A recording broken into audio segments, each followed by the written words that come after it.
I'm so sorry.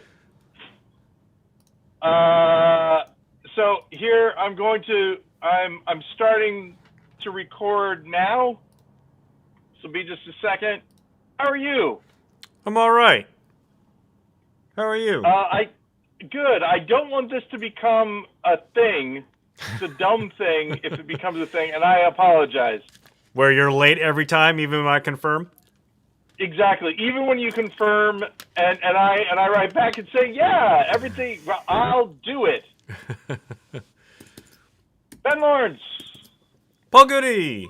Hey, so we're doing hey, check this out before we start. If you're on the live stream now, Ben, has this always been happening, or am I balding more?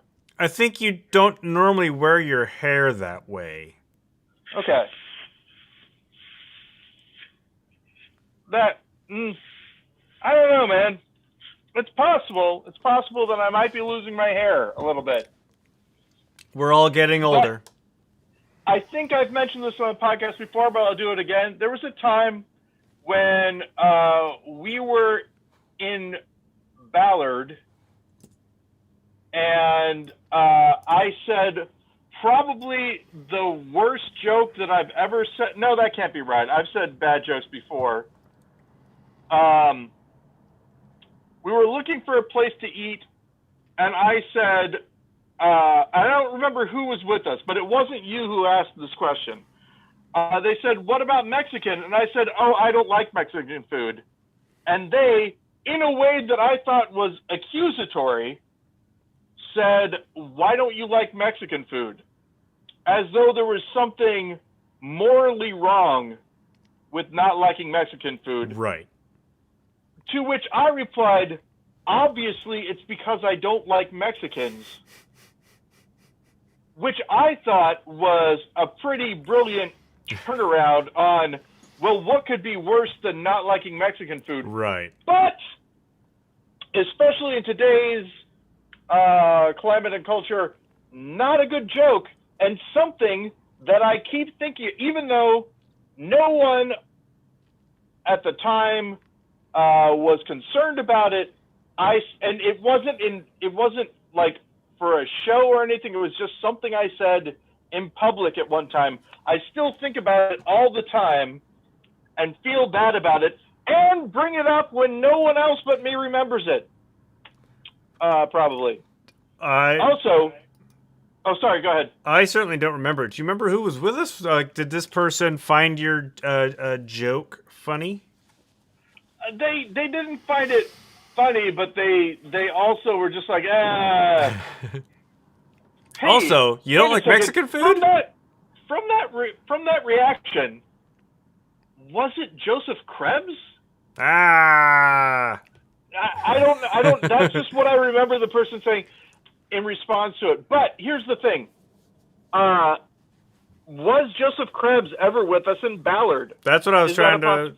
Yeah. When did the three of us ever go to dinner in Ballard? Right. See, that's the thing is I don't think it was happening. But here's what I was going to say is on that trip. Oh, and I do like Mexican food now. I'm glad to see you've come around. When I was living in Seattle in early times, I was still very much from the Midwest. I became sort of more in Seattle as I stayed in Seattle. But Mexican food to me was, for want of a better term, white people Mexican food, which is not good. White people Mexican food.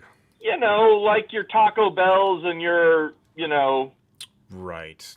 That was Mexican food, and it's not. Mexican food is good. And there are at least 3 places where I live now that serve good Mexican food. That did not exist when I lived here before. Yeah, when Blair and I were in Shawnee, Oklahoma a couple years ago on a road trip, We were looking for dinner one night. We were in town for a couple days visiting my grandmother. We were looking for dinner one night, and we settled on a Mexican joint, and it's called Abuelitas. And we go there, we have dinner, and it was the Mexican food place in Shawnee, Oklahoma, where all the white people go to eat Mexican food. There were no people of color. I think there was one person of color server in the entire joint. Everybody else was, white as I am right now, and it really hit home when we went to go pay. You walk up. It wasn't one of those joints where they put your bill on the table. You walk up to the front counter to pay your check. Yeah. And the phone rang, and one of the servers answers the phone, and she goes, "Abuelitas." Wow. So definitely when we got out of there, we were like, all right. So the Mexican people who live in town never come here, probably for good reason. I think I've said this before, but this was the Paul who honestly thought that his supervisor Juanita was named Jonida. Oh my goodness. And yeah, so I'm further ahead now, but not as much total. But here's the thing I was going to say. That situation when we were in Ballard and walking around, I just remembered the conversation, but a drop of water hit me here. Right. And I felt it right on my scalp. Had you recently gotten a haircut? No, I hadn't. And this is the thing, is what I've noticed. When my hair is longer, it bunches up into little curls, right? Yeah. Which leaves more of my scalp exposed. So I think if I got a haircut, it would look like I had more hair. Paradoxically. Saw a picture that Jennifer posted on Facebook where she straightened out your hair. Yeah. How long did that... Well, A of all, how long did that take? And B of all, how long did it take to go back? Okay, so I was playing a video game when she was doing it, so I have no idea how long it took. But it was pretty much, half of it was back by the next morning, and the other half was still long. And I don't know, I slept on one side, and the side that I slept on, something happened to it. And I don't know which side it was. But my guess is that the one that I slept on stayed down, and the other side was free to curl back up again. Right. That's where that's how I came up with the song White Jesus, though. Because Jennifer said to me, "You look like White Jesus." Right. And then I made the song. Sung to the tune of Tom Waits' Chocolate Jesus. No. No, it's my own composition, and the lyrics are White Jesus, oh White Jesus, and that's pretty much it. I've got other lyrics like in my head, but I don't think you need anything else. No. Yeah, I think it's just fine the way it is. It does have a little bit of a Tom Waits feel, though. I'll say in that. I'm singing it in a falsetto. You can find it on TikTok, which you don't have. I don't do the TikTok. Yeah. TikTok is pretty good still. I'm waiting for it to go bad, just like every other social media platform eventually does.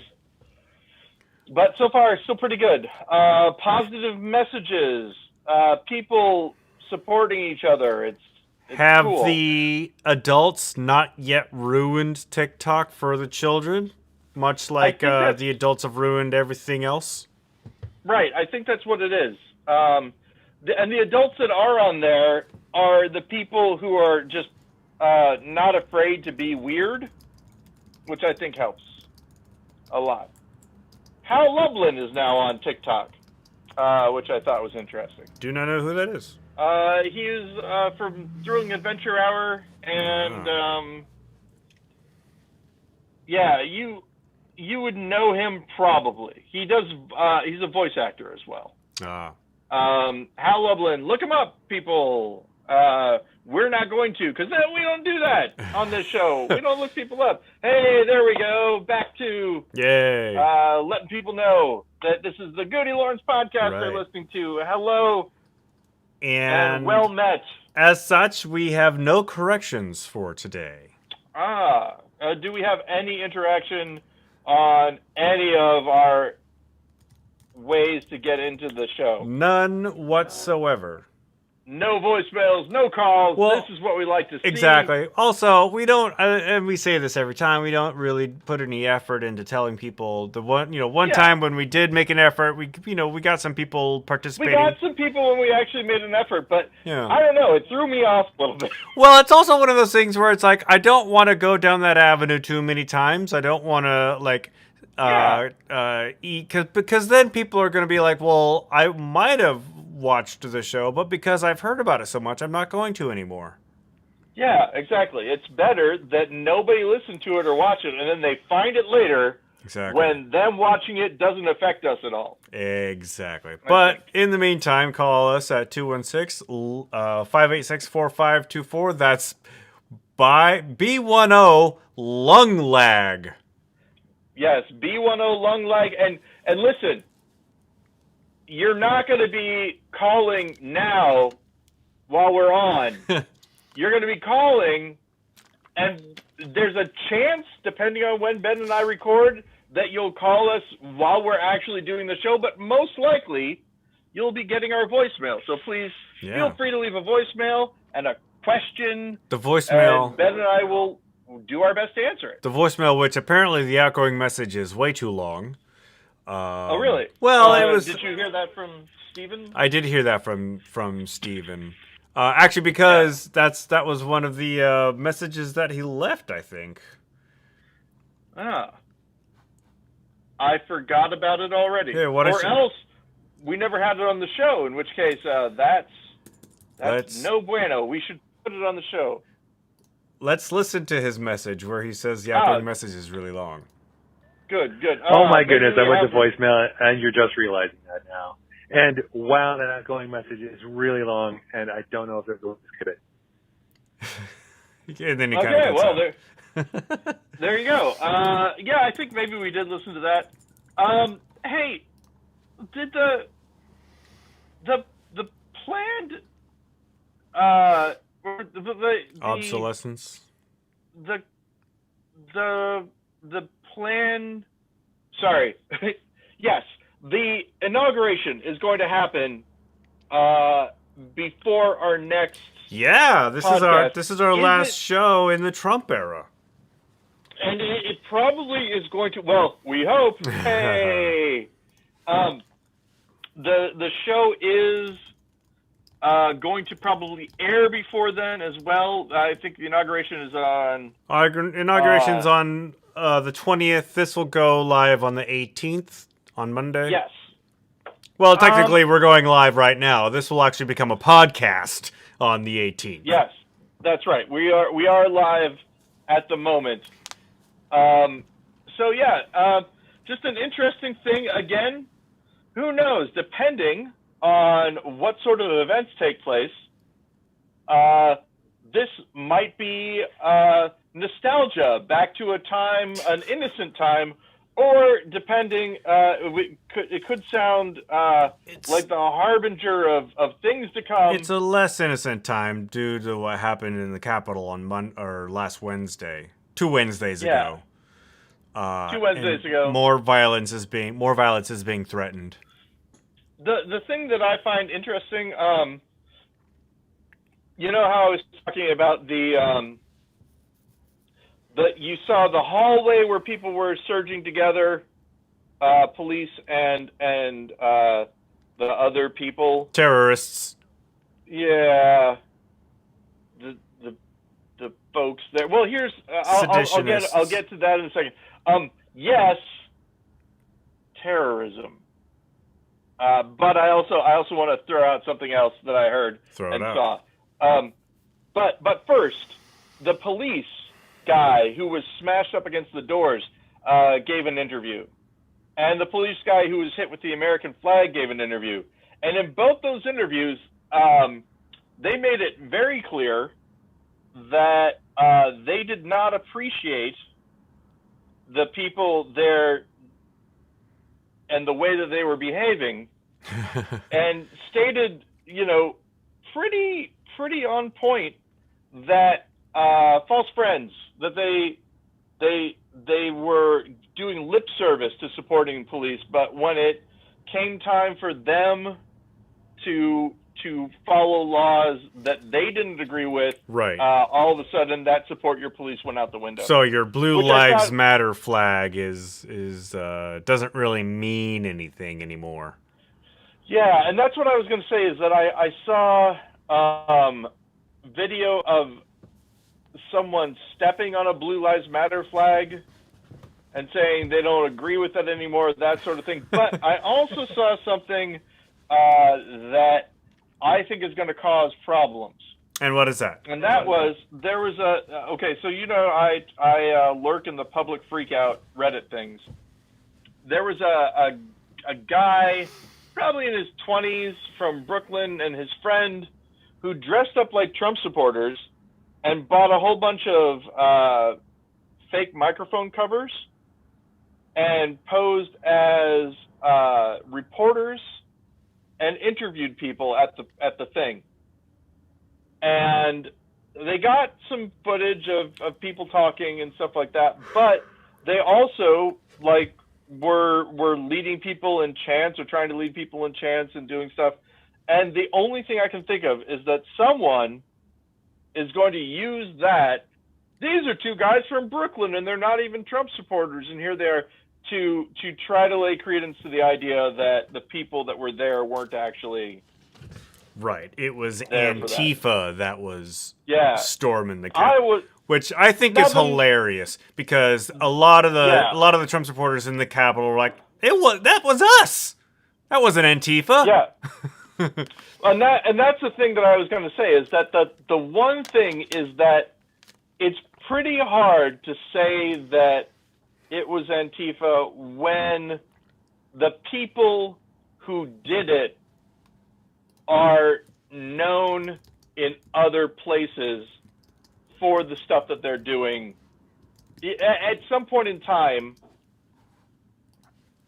like if for instance, this is just an example, but if I joined the police, like I went through the police academy, and got assigned to a beat and did police work, and then later on I said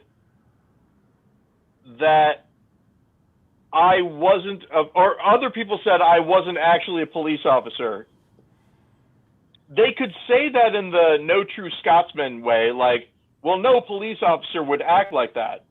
But they couldn't say that I wasn't a police officer in the, paying taxes as a police officer and doing a police officer's job thing. In the same way, we know that some of the people who were involved in those events have held positions online and in their daily lives that are not anti-fascist. There are a number of people who were turned in by, let's say, family members or other people who knew them. And someone got turned in by their ex-wife. I was leading up to that. Yeah. Can you imagine how happy that phone call must have made her? Oh my gosh, yeah. Yeah, there he is, you say to yourself. And it's interesting that how many people were ex-military? Yeah, a lot of ex-military, a lot of police, which the police isn't surprising, but the ex-military is. Well, the interesting thing about it is that somebody brought up, somebody who was in the military brought up, is that if you see someone who they say was a 14-year military veteran, there's something going on with them because the military has incentives that if you're already in for 10 years and you go past the 10 years, you're halfway to a really nice pension and things like that. And so, and there's a saying, in for 12, in for 20. Okay. The idea being, as long as you've done 12 years, you might as well re-enlist so that you get the better package. And if you only served a certain amount, unless, I mean, obviously people, you know, all have, I was only in for 1 year. So far be it from me to say that anyone's service, but I will say this, I got an honorable discharge, but there was a reason I was only in for a year. Mm-hmm. There absolutely was. And so anyone who, okay, this is audio that's going to come back to haunt me maybe, but only if you plan to run for office. Exactly. Anyone who refers to me as a veteran and then says, hey, he was only in for 1 year, there is rightfully a question there. Now, I have answered that question in formal circumstances to the satisfaction of the people who are asking, so that's fine. But the people who are in the military who participated in sedition, which, as another military person has pointed out also, there's a thing called the Uniform Code of Military Justice. Wait.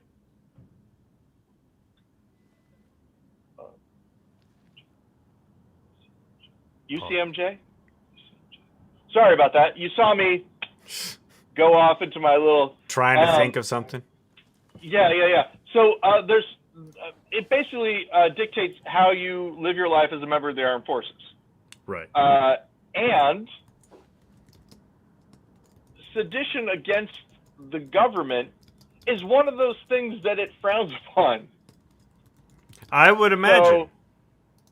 So if members of the military were involved,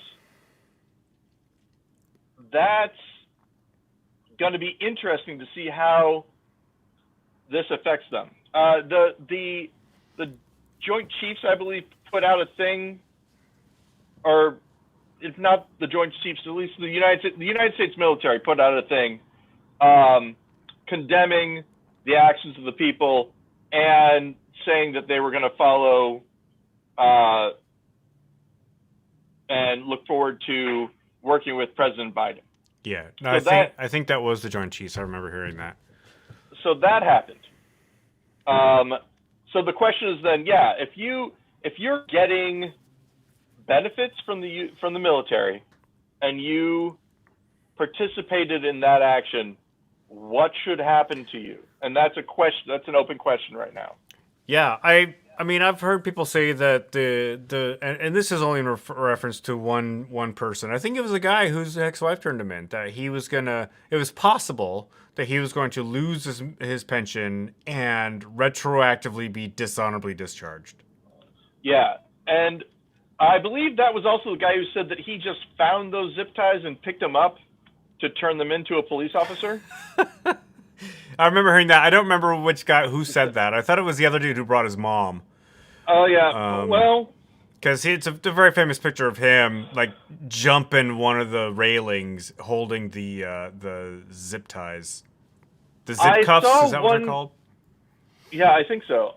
I saw one video that, you know how in True Detective, that one shot that was all one shot that had Rusty going into the house and everything like that. It was really silver. I saw, this again on Public Freakout, a one-shot thing of people breaking in through the doors and then running into, I believe his name is Eugene Goodman? The Capitol Police officer, yeah. Like I had no idea how fast that was. Yeah. how fast it was from them breaking into him, leading them away from the thing. And then I saw another video of how close they came to going. If they had turned right instead of left, he led them left. If they had gone right, they would have been there. Yeah, the current leaders in the House of Representatives, I believe, are advocating that Officer Goodman get a Medal of Honor. Yeah, he should. Absolutely. It was pretty. I mean, you know, for something happening in real life, it was pretty cinematic. I will say I am not tired of hearing the stories about the people who are getting arrested. There's also like the people who stormed the Capitol had location data enabled on their cell phones, and these are probably the same people who don't want to get the coronavirus vaccine because Bill Gates' microchip implants. Yeah, but you know, they were like, so there's so much location data. Like if your phone has records of you being inside the White House, or sorry, the Capitol building, prepare to get a knock on the door from the FBI. Yeah. Now this is something that I kind of want to mention, and it's, you know, is it the right time? Probably not. Will there ever be a right time? Probably not. But it is interesting. I've mentioned this before about how we have like for instance, the Joe Biden thing. Didn't like Joe Biden at all the way through and then when all this stuff happened, I might have made this statement here, but we talk about 3D chess and everything like that. Someone smart realized that this kind of thing would happen, and that if anyone other than Joe Biden was the president-elect, a lot more people would be on the side of the you got to stop these guys and everything like that. I really think that if Bernie Sanders had been the president-elect, more people would be on the side of the people who went into the centrists who lean Republican that are okay with a Biden presidency would have joined. Would they have joined the group that broke into the Capitol building? We're dealing with a very small subset. The same people would have broken in, but the conversation that we're having would have been muddied. There would be more people saying, you know, well, I don't want socialism. No one in their right mind thinks that Joe Biden is going to usher in socialism. Right. Anyone who does is trying to sell you something. So that's having him as a president-elect makes this a little bit more workable. It's interesting because, you know, you think of that in terms of like gradients, right? Like we can't immediately go from a wannabe dictator to someone who wants to usher in a bunch of socialist policies, because it's too big of a turn. However, we went from about the Overton window. That's exactly what that is. But you want change, but we went from Obama to Trump. I mean, how come that only works one way? That is a good question. Well, and here's what I would say as far as that goes. The Russians did it. Okay, no. But I mean, no. The Overton window is a notional idea. It usually plays out. The thing that I feel is that we are getting more progressive. The majority of America is getting more progressive. You look at, gay marriage, marijuana legalization, all that kind of stuff. We're moving more left as a whole. I think the reason that Trump won was because of Russian I can't stop saying it.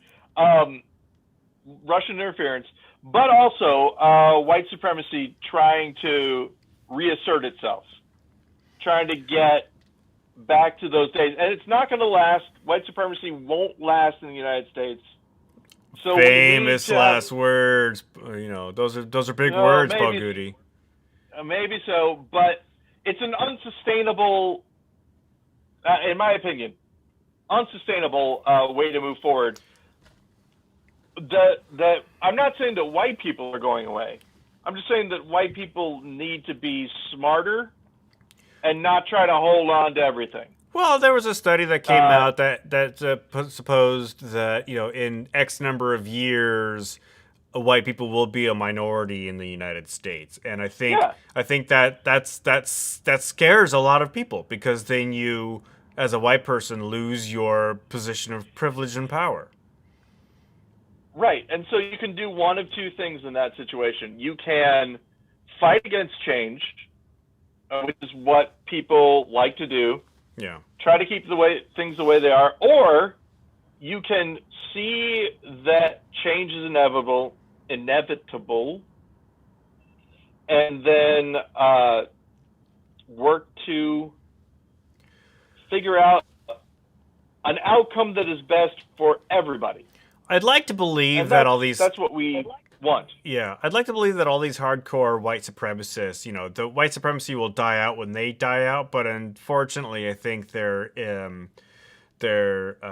passing on that gene to friends and family. You know what I'm saying?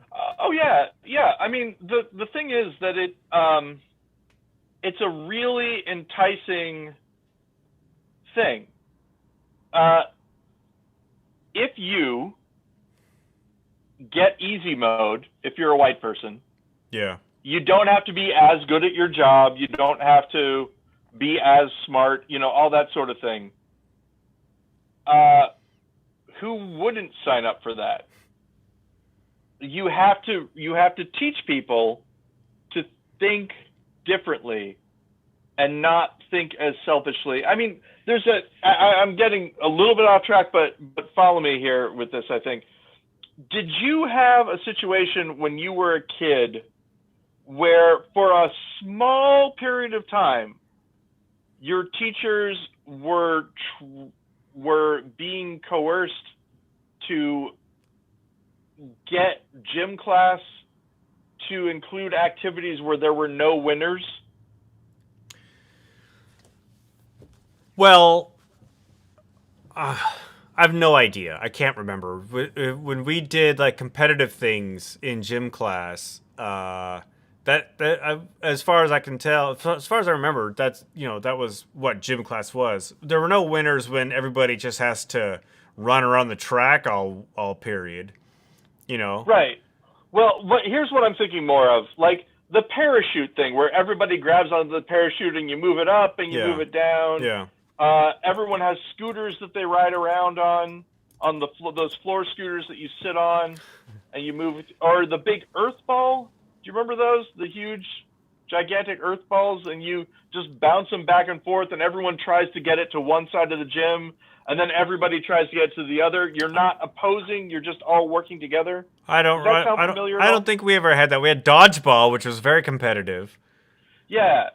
Well, this is what I'm talking about. We tried that for like a year, maybe, or maybe half a year, and parents complained about it because they didn't think that, and the kids would complain about it too, because the kids didn't get a game where there were no winners and losers. Right. And that, I think, is our problem, that we're stuck in a winners and losers mindset rather than, like, if you can come up with a world where nobody has 3 cars, but everybody has 2 cars, there are some people who aren't going to feel good unless there can be a group of people with only 1 car that they can look down on.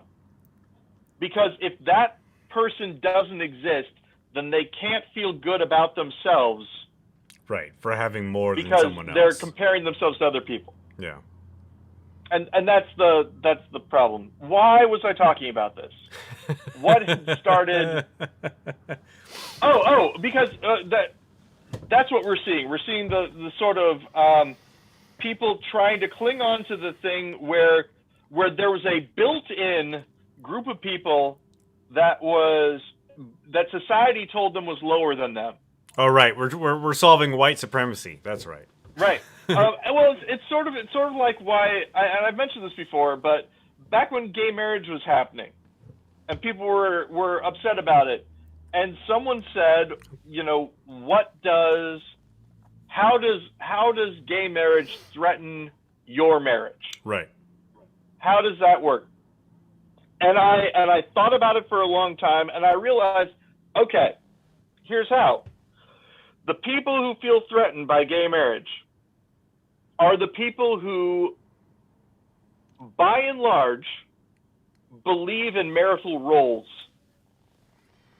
That the husband goes out and does this, and the wife stays home and cleans the house and feeds the kids and all that. Not everybody, but a lot of people who oppose gay marriage fit into that. To the point where, at one point in time, even a guy who I thought was kind of liberal, but a little bit more leaning in that direction, at a gay wedding, in my presence, asked which one of the participants was the husband. Right. That is why gay marriage was threatening, because it was a paradigm where the partners were equal. But it's also, I think people have less issue with that and a bigger issue with that it goes against the traditional marriage values taught about in evangelicals. But is that? I'm not saying everybody who opposes gay marriage does it because. No. I'm just saying, is it really that separate though? That's my question, and I don't think it is. I think that reinforcement of gender roles fits into the evangelical mindset a little bit. So I'm not disagreeing with you. I think that it's two sides of the same coin. Again, I know that out there somewhere there are two evangelicals who love Jesus and are equal partners in their marriage, and that's great. Good for them. I don't think that's, it's not going to fit everybody, but I do feel like that was one of the big problems with it. It was a change. As things go more equal, the people who are on the opposite side of that equation, the people who are benefiting from the disparity, will fight against it. That's also one of the reasons why I hear people are against universal health care, is because, they have this great health insurance. They love their doctor. They don't want to have to wait, 3-4 months for a doctor's appointment because everybody's going to the doctor now. Well, and it's a hard thing to, like, for instance, I go to a nurse practitioner. I mean, I go to a doctor's office, but the person I always see is a nurse practitioner. Right.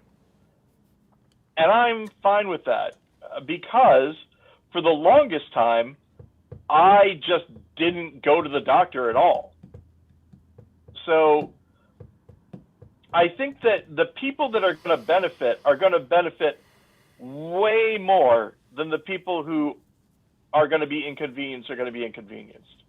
It's just that the scale for them is going to seem astronomical. Yeah. When I go to see a doctor now, and I have pretty good health insurance. When I go to see my general practitioner now, I can plan on seeing them in a month, probably, in general. Right. I'm sure that there's someone who can see their doctor within the week, whenever they want to, who's going to feel upset about that. But if they have to wait a week and I have to wait a week, for me, that's going to be huge. You know, that sort of thing. Yeah. Yeah, I also, I have people in my family who are, well, not in my family. I guess people, yeah, maybe so. I don't want to out anybody, but there's the whole, I paid for my student loans. Why should the kids these days get theirs, or why should somebody who didn't work hard to pay off their student loans get their debt erased from that? It leads very much into the whole that doesn't inconveniences me, but now I feel cheated because I paid off $50,000 like a responsible person. But now this other person who went into the liberal arts and they're getting $50,000 of student debt forgiven. That's not fair to me. So what I would say to that person is, I'm sorry that your standard of living right now is such that having paid that money inconveniences you and makes it intolerable for you to live. We should have basic income so that you can be sure to afford all your housing. But if people have basic income, why should I work? Yeah, great question. Talk to the corporations, man. This is one of those things I've mentioned it before, and it's totally true. The idea that you need to work to be a real human being with value and worth needs to be eradicated, in my opinion. But I'll say this. I had student loans. I paid off my student loans, and I want everybody that has student loans right now to not have to pay them. Can't I live vicariously through the people now who don't have to pay? Why am I upset about it? It's not going to change my circumstances one way or the other. Why not feel happy about the people that get that? Because you're a terrible human being and you want your $50,000 back. Yeah, I guess. I mean, you, but you. Well, yeah, the people. Yeah, the people that say that. Yeah, I mean, I'd like $50,000. I can buy a nice car with $50,000. But we're not talking about someone getting $50,000. I think that's one of the big things. We're talking about someone not having to pay it. A negative. Yeah. Which is different.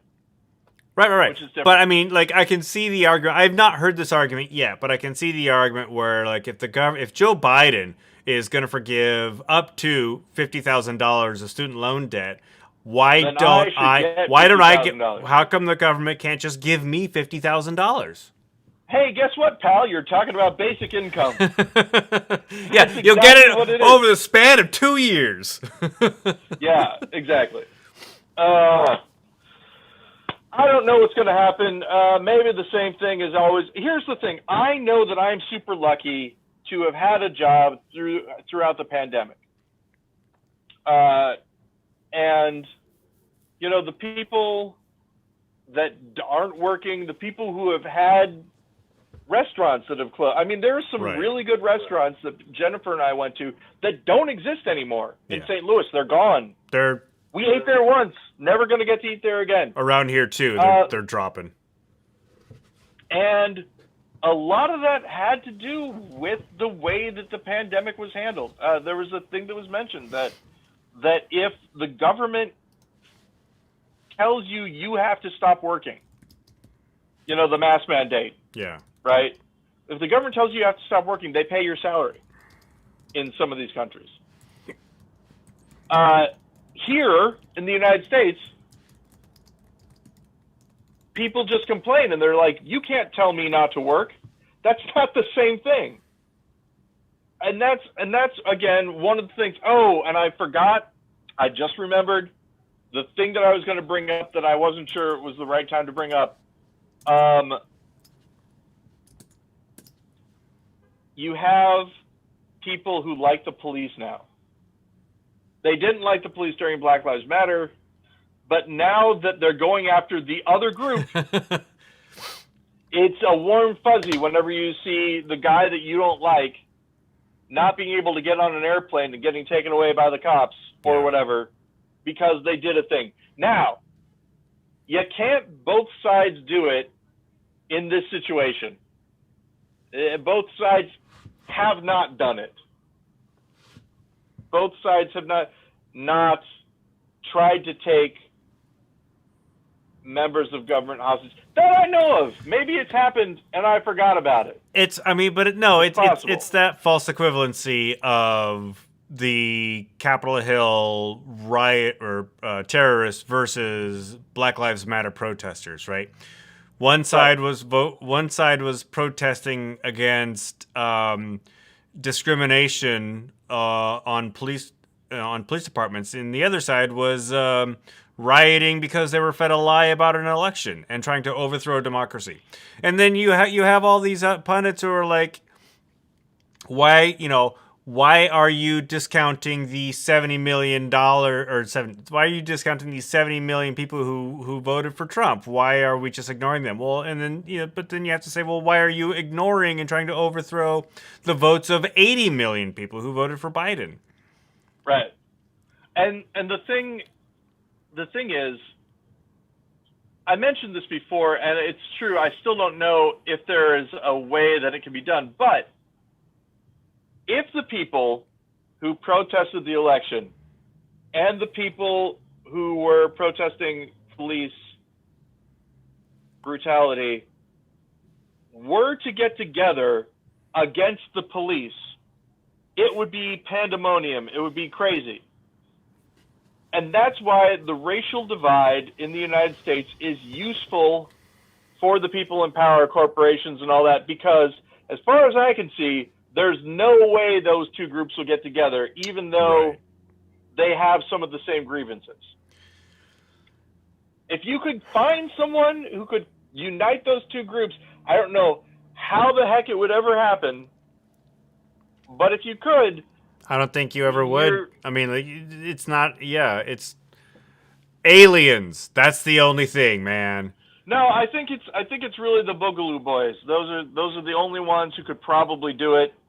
And the chances are of them doing that very slim. It's because everybody loves Hawaiian shirts.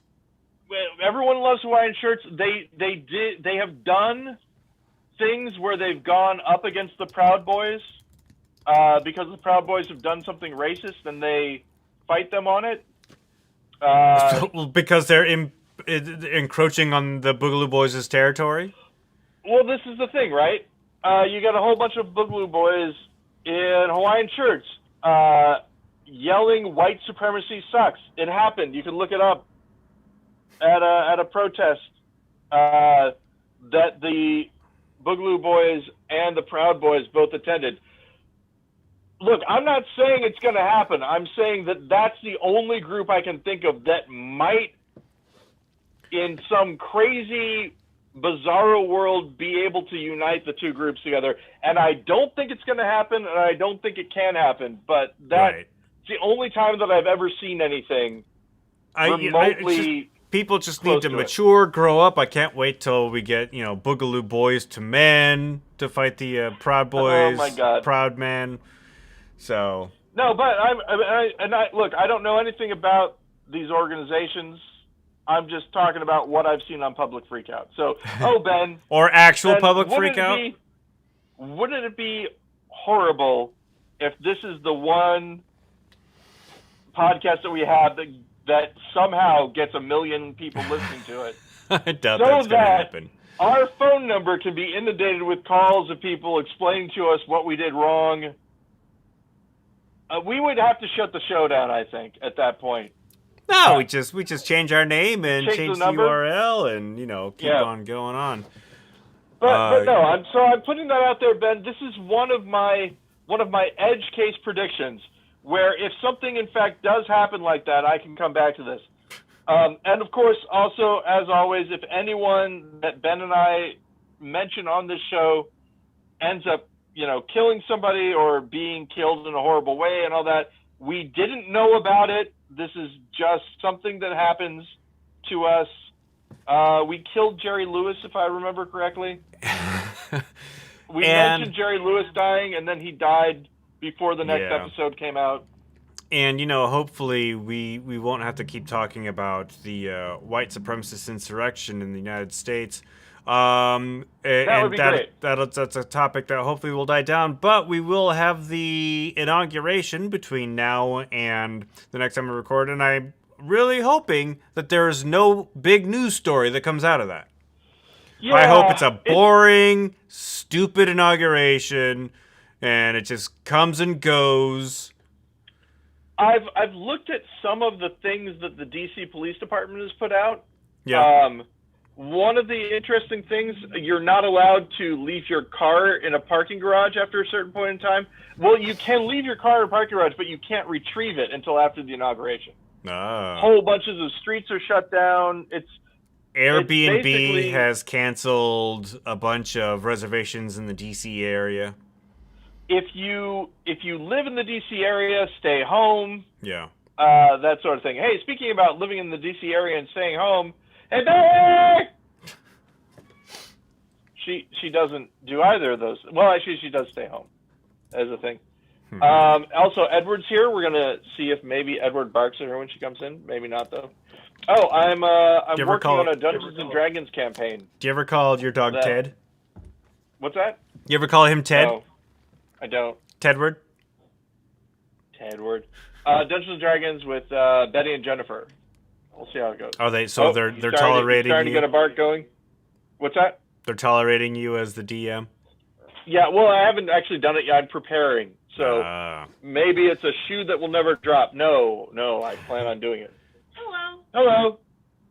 Betty is running a character that I cannot say the name of on the podcast. Her name, the character, her naming convention for the character is unique. He, the character, has two names, and both those two names are a combination of two separate swears. It's pretty great. Here, I'm going to put the headphones on Betty. Check out her haircut also. I can't see her. Lean in here and show me her haircut. Oh, hello, Betty. Hi. Hey, you got a haircut. Yep, I sure did. Looks great. Are you gonna? When it grows out, are you gonna? Because you had this pink hair. You gonna pink up your hair again when it gets longer? I don't know. That's gonna be a game time decision. Mm-hmm. Cool. So your dad tells me that he's favorite haircut. Also, your dad tells me that he's putting together a Dungeons and Dragons game for you. Are you gonna play Dungeons and Dragons with your dad? I don't have a choice. All right. You do have a choice, Betty. You are your own person and can make your own decisions in terms of playing games. I know, but not in this sense. No? No, I have to, no matter what. All right. Cool. I was playing in a game last night called The Room. It's a puzzle game in virtual reality. Boop, boop, boop, boop, boop, boop. Like booping the dog's nose. Anyways, other than that, nothing new's really been going on. Yeah, just staying at home, not going to school. Yeah. I'll talk to you later. All right, take care. Good talking to you. Bye. Bye. She tried to put it on my head. It didn't work. Nope. Oh, we got a grill, Ben. You got a grill? Yeah, Jennifer and I got a grill. Propane or briquette? Propane. Yeah, all right. Propane. I saw pretty. I know. Crazy. Yeah, it's when we had one at Mr. House, it was great, especially during the summertime when I could just pick up a steak from the store, go outside, and grill up a steak in no time flat. We also thought about it. If we ever run out of power, we can still cook. Yeah, because propane does not rely on the electrical grid. Yep. Pretty cool. King of the Hill, every time I look at it. Yep, your propane and propane accessories. I haven't seen a lot of King of the Hill, but the stuff that I have seen, propane was mentioned in at least every episode. Yeah, at least once. I probably saw the first season of King of the Hill. There's one moment in King of the Hill that I'll never forget. So, Hank is, he's like a very man's man, right? Yeah. You don't pussyfoot around. And Bobby I think Bobby the son wanted to try out for the cheerleading squad at school, which Hank would have been extremely against. And so Bobby had this cheerleader outfit, and Hank opened the door to Bobby's room. Bobby turns around and he's holding this cheerleader outfit, and Hank's like, "Gosh dang it, Bobby, there better be a naked cheerleader underneath your bed." That's good. That's good. I like it. Because that would have been better than Bobby wanting to be on the cheer squad. This is me playing. I'm going to try to figure out what you guys are talking about from Betty's side of the conversation. When Betty said, "I don't have any choice," was she talking about Dungeons and Dragons? Yes. Okay. Yeah. It's really, Ben, I got to say, did you ever play it? In the 6th grade during recess, a couple times. That was it. I have realized that I enjoy Dungeons and Dragons more than improv. It's a type of improv. Yeah. But I like the structure that Dungeons and Dragons provides to it. It's fun. I'm creating this whole world that is. I gave myself the rule that I have to use the races and classes and stuff that are in the basic. The first books that you get, Player's Handbook and the Monster Manual and the Dungeon Master's Guide, and those are the 3 books that I'm using because there's more stuff. There's lots of more stuff out there, but then I'm creating my own world based off of it, and I'm putting in restrictions and things like that, and all this history of this place, and it's all just in here. And the thing that I've noticed is I don't worry about work as much. I'm instead thinking about this imaginary place that doesn't exist. So is your work then suffering because of that? No, because, and this is the important thing, when I'm worrying about work, I'm worrying about things that I can't control. Yeah. This is the thing, I'm done with work, I've done everything that I need to do, now I'm just waiting on other people to do stuff. And it's a weekend. They're not going to be working on the weekend. Hopefully. Right? And they're not late. This is the other thing that's important. They're not late. They just have to do something. Yeah. And if left to my own devices, I would be tempted to write to them constantly. Hey, how's this going? How's this doing? That sort of thing. So that by the time they come back in on Monday, they've got 4 emails. Because I've written them and I've said, hey, just wanted to check to make sure that you got everything. Okay, thanks, bye. Hey, when I was writing you to see if I had needed to send you anything else, I didn't mean to imply that you weren't doing your job. It's just something that I was interested in. Hey, sorry about the 2 messages I sent you. I don't want to distract from the actual thing that you're supposed to be doing for me, which I hope you're doing, just making sure. Thanks. And then, hey, welcome back to work. You don't have to read any of the 3 messages that I just sent you. Just forget about it. That kind of thing. I don't do that, but I can't stop thinking about doing that. Right. Until I started this D&D project, and then anything you can do to lessen the stress on your life, I think, is a good thing, regardless of what it is. That's right. I am talking to people.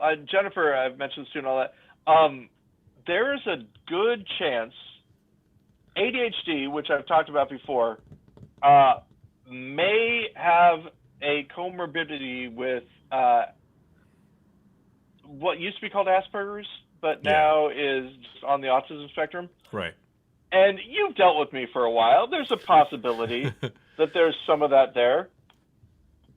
But it's one of those things like when I mentioned it to Jennifer, or not to my parents. My parents were very much like, "Oh, there's nothing." But I mentioned to Jennifer. Her answer to me would be, "Oh, you think?" Like that sort of thing. Like, jeez. It's obvious to everyone who knows me well, and there aren't a lot of people that know me well. So it's one of those things where I found out about it, but I was kind of late to the party a little bit. So yeah, it's fun. How does that make you feel? It's actually good because there's a book about written by people with what was once called Asperger's, about how they deal with stuff. Yeah. And I can read it and I can go, oh, well, that might help. I mean, the first chapter is all about how they can't stop thinking about stuff that they can't do anything about. The exact thing that I just talked to you about. Well, maybe they should start a podcast where they're not allowed to think about things too much, and they're not allowed to look things up or try to find that one little nugget of information that they're constantly thinking about. And all they have to do is to just keep it wrong. The time that I spent where I was just looking at that thing and you couldn't stop me from doing it. That's exactly the kind of stuff that they talk about in this. Oh, boy. I think you've known this about yourself the entire time. Yeah, it was me all along. All right, so yeah, speaking of which, we are at the end of the hour. We did it again, you and I. Another one, in the books. I mean, there's the chances of earth-shattering event. Man, I'm knocking on wood like heck. The chance of an earth-shattering event between now and the next time we talk is higher than it's ever been. Right. But also probably isn't going to happen. I believe that I will talk to you in a week. Are we doing it on Saturday again? No, next week we can do normal time. Okay, that sounds great. I'll send you a reminder. Yeah. All right. Perfect. Because I know how well those work. Yeah. Well, if it's normal time, the chances of me missing it are a lot slimmer. Yeah. Because it fits into my normal routine more. Although I will say this, we might not be able to live stream the show because this setup here is going to get used for the new Annex show, and I do not know when their tech is, but I knew that they start doing stuff on Monday. Okay. Well, that's the Choose Your Own Adventure one? Yes. What's it called?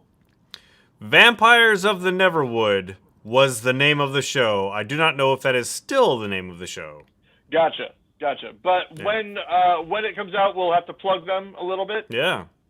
And plug my T-shirt. Look at my T-shirt. Oh, is that from the It's thing? a Ruby Vroom, 1994. Oh my God, nice. we're getting a call. We should stay on for now. Call from Stephen Candless. Oh. To accept, press 1. To send a voice Yeah, we got to talk to him. Steven. What's up? Hey, we're going into overtime. I just turned on Steven? YouTube and I just turned on YouTube and you guys were we were right there front and center. Yeah, you're right there front and center. Got all my alerts set up, so I thought I'd call in. And of course, there's no elapsed time, so I didn't know how close you were to wrapping up. But hey, right. We love you, Steven. So I'm willing to go a whole other full hour on this. I'm not sure if Ben's the same way. But hey, look, it's Edward. So Steven's probably not. Well, at least he's not listening to the live stream because it's about 30 seconds delayed. But yeah, so I think I can actually. Let's see. I think I can turn off my Bluetooth and then I can watch you 30 seconds ago. and Yeah. I can watch Oh, Ben wow. get frustrated that the phone's ringing.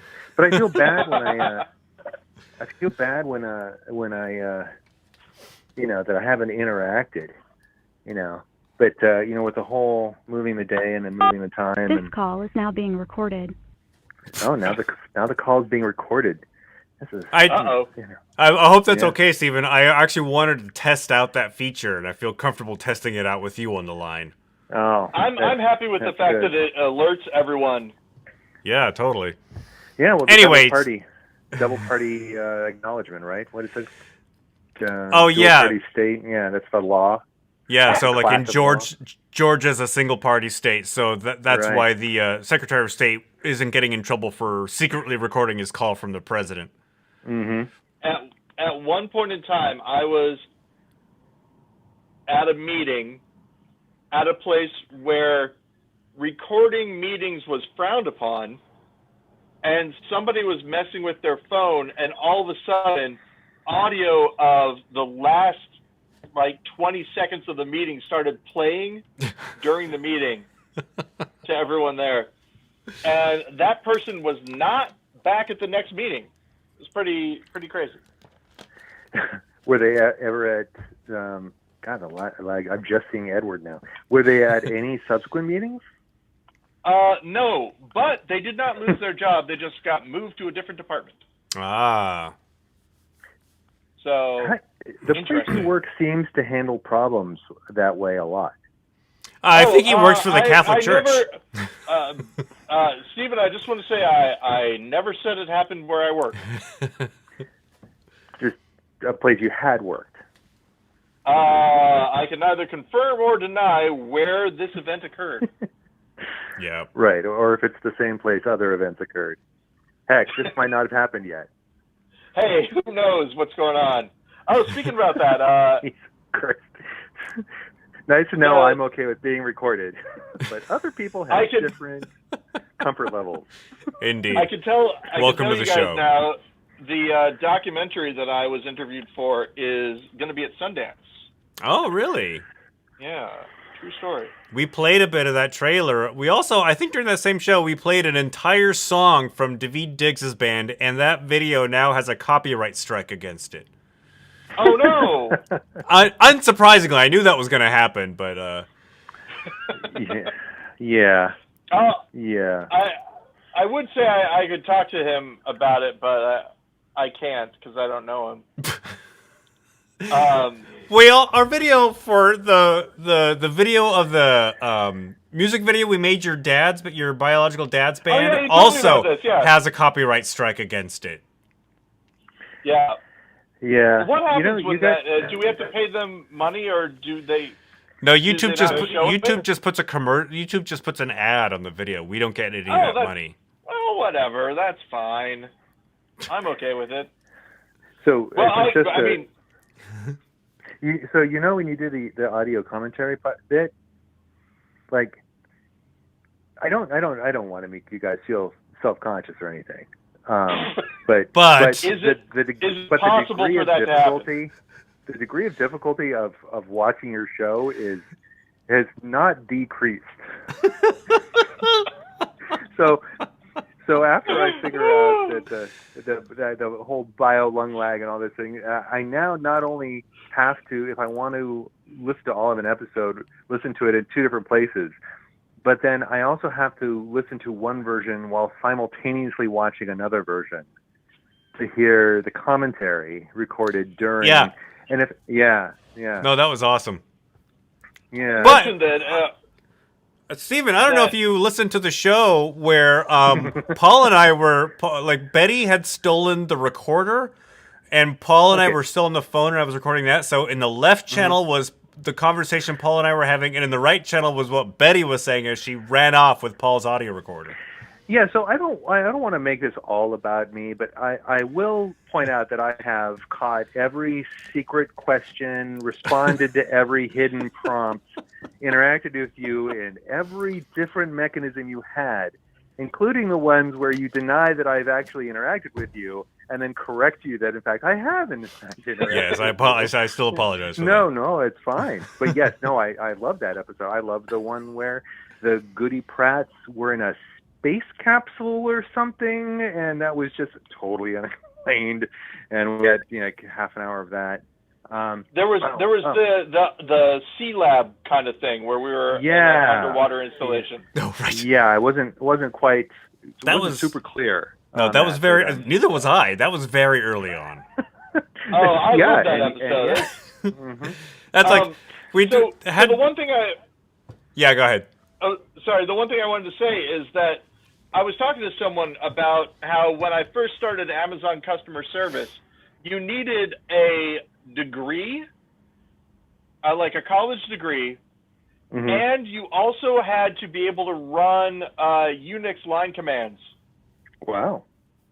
In order to work Amazon customer service. The bar was very high. And in the same way, I believe to be an actual GudeLaurance podcast listener, you have to have a tremendously high endurance level and a set of analytical skills that few people have.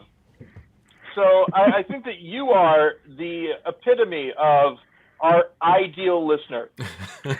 Good luck with that. Yeah, the world needs you more.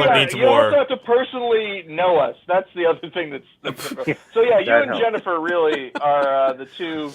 And I think she's dropped off now. I don't know if she even listens anymore. We have not received it. We haven't received any corrections since we started live streaming the show. So I wonder if that was just one of the barriers for her. Well, I don't know if you have been following, but she has apparently a very active TikTok series going on. See, I'm not that I install TikTok on any of my own personal devices, mind you, but yeah. Yeah, so those videos are really interesting. Yeah, I've seen the ones that she's posted or reposted to Facebook.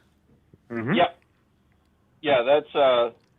I like them, and I think that she's doing a good job, and it has the potential to really take off. It just needs the right person to see it and send it out to people at some point. I think that's the only only thing missing, because it has a consistency to it and a value to it that the right group of people will find very appealing. Is there if only there was a playbook for going viral. Yeah. Okay. Well, I don't mean to keep you two. You're both busy people. Hey, we like you, Steven. Oh, well, that's kind of you to go to the effort to say. I appreciate that. And you're so good at taking compliments. Also, that's the other. Just try. I dare you. Well, thanks for calling. All right. Hey, before you go, Stephen, and I'm sorry to extend this further, Ben, but hey, have you been seeing The Watch at all? The Watch? Yeah, are you a fan of Discworld at all? Terry Pratchett? Who do you think? I think you've insulted him. The way that you said The Watch made me think that I had perhaps gotten the wrong thing. Well, Paul, you understand that I, like many people, don't know what you're thinking about. Oh yeah, that's right. And there are other things that are called The Watch. Yes. Yeah. Have you seen? Yeah. No, I am familiar. On AMC Plus has a new series called The Watch, based on the book. Yes. Branch. It's a series, really. Yeah. Of the Discworld. More pork. Yep. And it's great. In my opinion, I really enjoy it. Well, not exactly true to the books, but still very good. Couldn't possibly be, right? I mean, Terry Pratchett is one of the most. Terry Pratchett and Douglas Adams are the two arguably best humanist authors of the recent past. Yeah, and it's the guy that they have playing. Who's the guy with the boots theory, Stephen? The boots theory? Yeah, the guy who's right. I know what you mean. Yeah.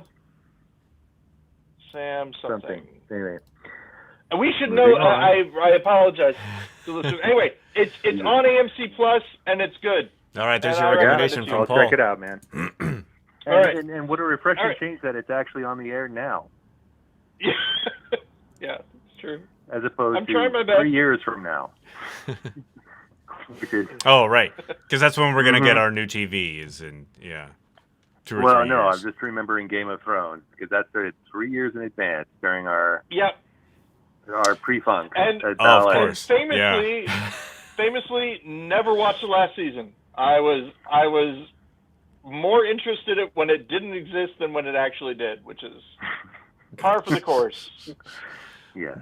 Much like how a evangelical feels about a fetus. I think that's the note to go out on. That's a great note to go out on. Thanks, Ben. All right, and with that, I hope that you, Paul, and you, Steven, both keep it wrong. Gentlemen, Keep it wrong, Ben, until we speak again. And thanks for calling again, Stephen. I like you. All I right. like you too, Paul. Bye. Yeah. Bye, everybody. I've hung up on So Steven. now I'm going to shut this down. There's no room tone this time. So Stop that I'm just going recording. to end it. Save it. Well, I'm still talking, though. I don't want to turn it off before I stop talking. I'm the one in control of when I stop talking, though. Oh,